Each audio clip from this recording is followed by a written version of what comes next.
Hey, I'm here in my studio today next to this new Korg ARP Odyssey that I bought. But you know what I'm more proud of than this Korg ARP Odyssey? The Pirate Bay! The Pirate Bay is your one-stop shop for getting all plugins. I'm more proud of all the torrented plugins I own because you know what every FL Studio producer says. The more plugins you own, the better music you make. Now, I like to keep all of these synths here because they remind me that this is shit, bro. All we need are plugins, my dude. Beep beep, what's up ninjas? My name is Semrod. If you can tell, the camera's a little bit nicer. That means my girlfriend is back from the Philippines and I got my baby back. Today we're gonna be discussing ways producers feel. I've added a few funny skits in there. I think they're funny, so you guys don't get bored, and I hope you guys enjoy this video. We've started working on the new sample packs like soundbanks and project files for Evolution of Sound for those of you guys that support the channel via that route, and that one's gonna be out next month, but it's called Main Stage, and that's all I'm gonna say right now. Now, as producers, we embark on this journey where we're gonna be feeling all kinds of ways. Now, I didn't want to go with the generic ones here, but hopefully you guys enjoy these. The first thing as a producer I feel many are gonna feel is that producer high. I think you get it in any stage of producing, you know, beginner to advanced, where you're just making a song and you feel like you're in the zone. You're making the best song. This is the song that's gonna send you to #1 DJ of the world.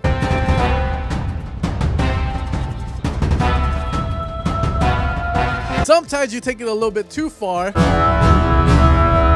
and eventually that producer high fades. Once you go to sleep, you wake up the next day and you find out your track doesn't sound as good as you thought it did. That's one of the ways I feel a lot, and I think every producer feels that at a moment, so don't worry, you're not alone. If you need help, call 1-800 Big Papi Sen. Now, the next feeling is the one where I remember I make a really dope song in my studio. It sounds amazing in there, or I think it sounds amazing, and I decide to show it to my friend, so guess where I show it to him? Come on, bro. You gotta check out my track. That's right, in the car. Alright, bro. You gotta check this out. Like, literally, best song ever. Oh, yeah. Bump this shit up. Let me put it on the phone. Ready for this shit? Oh, sometimes I get a good feeling. Yeah. Bro, I promise it sounded better in the studio.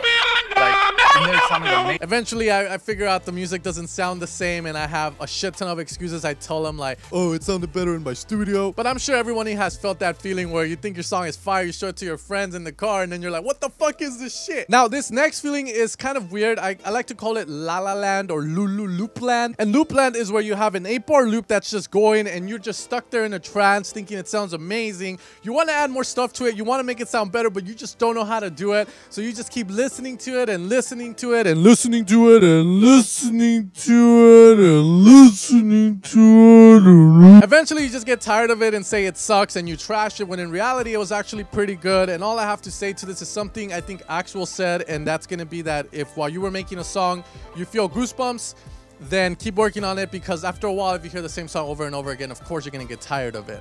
Now, this next feeling is actually a very dangerous one, but it weeds out a lot of people, a lot of real producers that are doing this for the right reasons. And this feeling is going to become after you have a couple of tracks made, someone's going to tell you, oh, it sucks, or someone's going to tell you, oh, it's not as good, and you thought it was amazing. You're going to feel like shit. Sam, where have you been, bro? We miss you. The ninjas miss you. Of course, my music's just not there. And this is the only thing I'm actually good at, you know? Bro, have you been jacking off? What? I'm not watching porn, bro. I'm just watching Cashmere. Look at him jump. Like, look, it's just so nice. Then what's with the lube? This is coconut oil, man, for my hair. What were you thinking? You know I'm not like that. I'm a girlfriend. You know, I make music every week.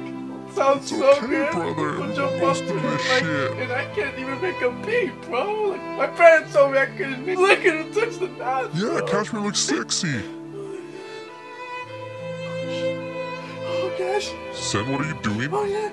And you can either get back up and make the music because you love it, or you just quit because all you were interested in was the money and the bitches and the hoes and all the fame that comes with it, I guess. And finally, guys, the last feeling I like to call the Einstein feeling. I don't know what to call it. And this is going to be the idea that producers go on YouTube, they watch as many tutorials as they can, they binge watch them, because they feel like the more they know, the more better of a producer they're going to be, the better ideas they're going to get, the more creative they're going to be. And I feel it's the opposite of that. The more you know, the more your creativity kind of gets inhibited, because while you're producing, you're going to be like, oh, am I doing this right? Semrod said not to do it this way. Oh my God. And you know, it's a double-edged sword. Yes, you know a lot, but sometimes it inhibits the creativity.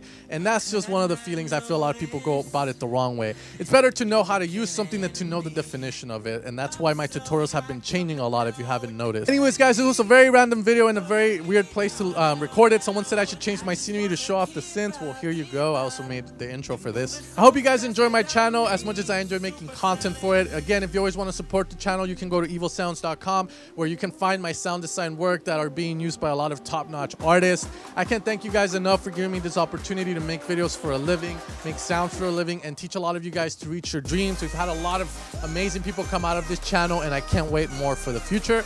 Make sure to subscribe if you haven't, and I'll see you guys next time, ninjas. Take care and have an amazing day. Woo woo!